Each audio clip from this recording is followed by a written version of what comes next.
तरफा लोगों को बिठाया गया है, SC ST OBC विकलांग इन लोगों को बिठाया गया है, स्वर्ण समाज के लोगों। आपको लगता है सुप्रीम कोर्ट याचिकाएं सुनने के बाद पैनल को जो है कुछ अमेंडमेंट करने के लिए कह सकती है? सभी को जय भीम। आप भली बात जानते हैं कि 19 तारीख को जो सुनवाई है, हम यूजीसी के समर्थन में है और यूजीसी जो है वो लागू होकर रहेगा। वो पूरे देश में आह्वान हो चुका है, पूरा बहुजन समाज उसके फेवर में उतर चुका है और अगर ये तो 100% श्योर है कि वो हमारे हक में फैसला होगा। जो लोग इसका विरोध कर रहे हैं वो उनको संवैधानिक राइट है वो करते रहे, लेकिन यूजीसी जो है वो लागू होकर रहेगा। तो एक बड़ा इम्पोर्टेंट सवाल है, कई ऐसे आंदोलन जो है पूरे देश में हुए हैं, चाहे आप अग्निवीर को लेकर कर ले या किसान आंदोलन को लेकर कर ले, सुप्रीम कोर्ट ने कभी भी इतनी जल्दी जो है कोई फैसला जो है वो याचिका नहीं जो है वो दायर हुई, कोई बड़ा फैसला जो नहीं दिया। लेकिन इस यूजीसी को लेकर आपको लगता है सुप्रीम कोर्ट पर भी दबाव था सरकार का, और जिस तरह रजत जी ने कहा कि सुप्रीम कोर्ट के अंदर जो है वो सरकार के वकील ने पक्ष जो है वो सही तरह से नहीं रखा, तो आपको लगता है सरकार भी दबाव में है, दो तरफ की है, एक तरफ कुआं एक तरफ खाई है? सर अगर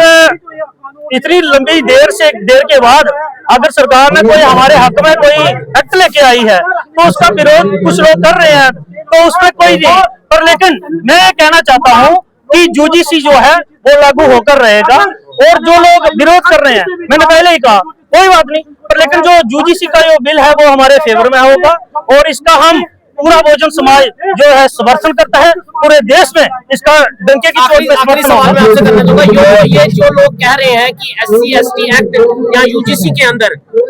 SC समाज ST समाज जो है इसका फायदा उठाकर जो है वो स्वर्ण समाज के लोगों पर केस जो है वो झूठे केस जो है वो लग जाएंगे, उसको लेकर किस तरह से देखते हैं?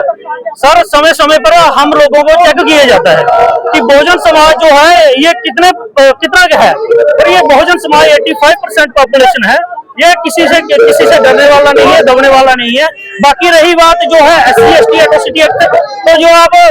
खोल के देखो कि हर उस वहीं पे SC ST एट्रोसिटी एक्ट लगा है, यहाँ पे हमारे लोगों को दबाया जाता है, बिना वजह परेशान किया जाता है। हम कहना चाहते हैं कि अगर यूजीसी एक्ट ये पहले लागू हुआ था, हमें रोहित वेमुला जो है वो उसकी जान नहीं गंवानी पड़ती, वो सुसाइड नहीं करता, पायल तड़वी वो दुनिया को छोड़ के नहीं जाती, यहाँ के प्रोफेसर चंद्रशेखर जी वो सुसाइड नहीं करते। अगर ऐसे यूजीसी बिल पहले आए होते तो ये अगर कहीं ना कहीं ये सेंसस जो है गवर्नमेंट के पास पहुंचा है और गवर्नमेंट ने ये तय किया है सरकार ने कि यूजीसी जो है वो बहुत जरूरी है, तो ये लागू करेगा। पायल तलवी की बात करते हैं तो तब कृष्ण तिवारी की बात भी करनी पड़ती है। तब 20 साल एक बंदे का जिसके माँ बाप मर गए, भाई मर गया, और उसपे SC ST एक्ट बाद में जो है वो खारिज हो गया, वो उसके तो 20 साल तबाह हो गए। तो ये पाला दोनों तरफ का जो है, इस तराजू को एक तरफ किस तरह से जो है वो माना जा सका, जिसमें SC ST एक्ट के जो लोग हैं, जो आपके समाज है,